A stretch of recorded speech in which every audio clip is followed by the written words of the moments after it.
हरे कृष्णा। गरुड़ जी कहते हैं कि भगवान शिव के वचन के अनुसार महाप्रलय में काकभुषुंडी जी का नाश नहीं होता है। यह प्रभाव किस कारण से है? ज्ञान, भक्ति या योग के साथ वे यह भी पूछते हैं कि काकभुषुंडी के आश्रम में प्रवेश करते ही उनके मन के सभी प्रश्न शांत हो गए और हृदय में अपार शीतलता कैसे उत्पन्न हो गई। गरुड़ जी कहते हैं, इन प्रश्नों को सुनकर काकभुषुंडी जी कहते हैं, ऐसे प्रश्न केवल महाभागवत ही कर सकता है। वे बताते हैं कि गरुड़ जी के प्रश्नों ने उन्हें अपने अनेक जन्मों की स्मृति लौटा दी। वे कहते हैं कि मन और इंद्रियों को वश में करना अत्यंत कठिन है। जप, तप, योग, यज्ञ, व्रत, वैराग्य, विवेक ये सभी साधन भगवान के चरणों में प्रेम प्राप्त करने के लिए है। इन सब साधनों का अंतिम फल केवल एक है, भगवान से निष्काम प्रेम। काकभुषुंडी जी कहते हैं कि ज्ञान, संयम और भक्ति से बढ़कर प्रेम है, क्योंकि प्रेम स्वयं भगवान को अपने बस में कर लेता है। वे कहते हैं कि अब उन्हें अपना काक शरीर अत्यंत प्रिय है, क्योंकि इसी शरीर के माध्यम से उन्हें भगवान की भक्ति और प्रेम प्राप्त हुआ।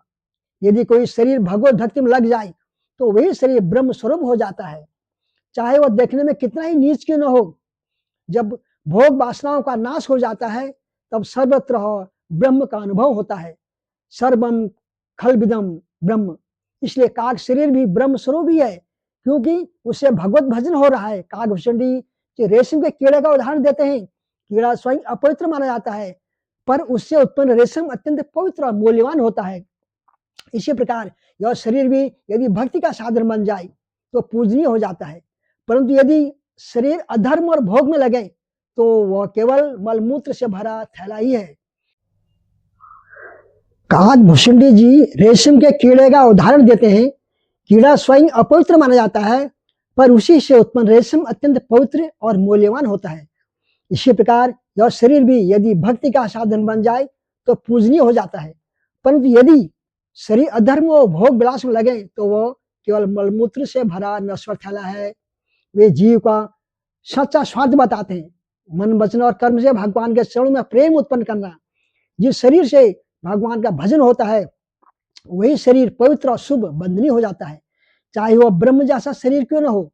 यदि भगवान से विमुख है तो ज्ञानी और भक्त उसे आदर नहीं देते, इसलिए वे कभी इस काक शरीर को छोड़ने की इच्छा नहीं करते, क्योंकि इसी से उन्हें भगवान का प्रेम प्राप्त हुआ है। इसके बाद वे अपने पूर्व जन्म का वर्णन करते हैं। वे कहते हैं कि उन्होंने 84 योनियों में भ्रमण किया है। ऐसा कोई कर्म या योनि जिसमें वे न गए हों। उन्होंने योग, तप, यज्ञ, ज्ञान, दान सब कुछ किया, पर जो आनंद और शांति उन्हें भगवान की प्रेममयी भक्ति में मिली वह कहीं नहीं मिली। भगवान शिव की कृपा से उन्हें करोड़ों जन्म की स्मृति याद है। वे बताते हैं कि कलयुग में अयोध्या में उनका जन्म हुआ था। शूद्र कुल में अयोध्या में जन्म के कारण उन्होंने भगवान शिव के प्रति गहरी आसक्ति हुई, पर साथ ही उनमें भारी अभिमान भी था। वे अन्य देवताओं, यहाँ तक कि भगवान विष्णु की भी निंदा करने लगे। धन बढ़ने लग गया, उनका अहंकार और उग्र स्वभाव बढ़ता गया। वे बताते हैं कि अभिमान जीव को भीतर से जला देता है। बाहर से व्यक्ति निर्भय दिखता है, पर भीतर भीतर भय और जलन से भरा रहता है। इसलिए इसके विपरीत जो भगवान का दास होता है वह बाहर से, अंदर से निर्भय रहता है, यहाँ तक कि काल से भी नहीं डरता। काकभुषुंडी जी कलयुग का विस्तार वर्णन करते हैं, जहाँ अनुशासन, शास्त्र, वर्ण, आश्रम, धर्म का पालन समाप्त हो जाता है। लोग शास्त्र विरुद्ध आचरण को सुगत मानने लगते हैं। पाखंड, दंभ, झूठ का बोलबाला हो जाता है। साधु संत का वेश मनमाने ढंग से धारण किया जाता है। गुरु परंपरा और मर्यादा का लोप हो जाता है। वे बताते हैं कि कलयुग में जो जितना नीच आचरण करता है वही उतना ही सम्मानित होता है।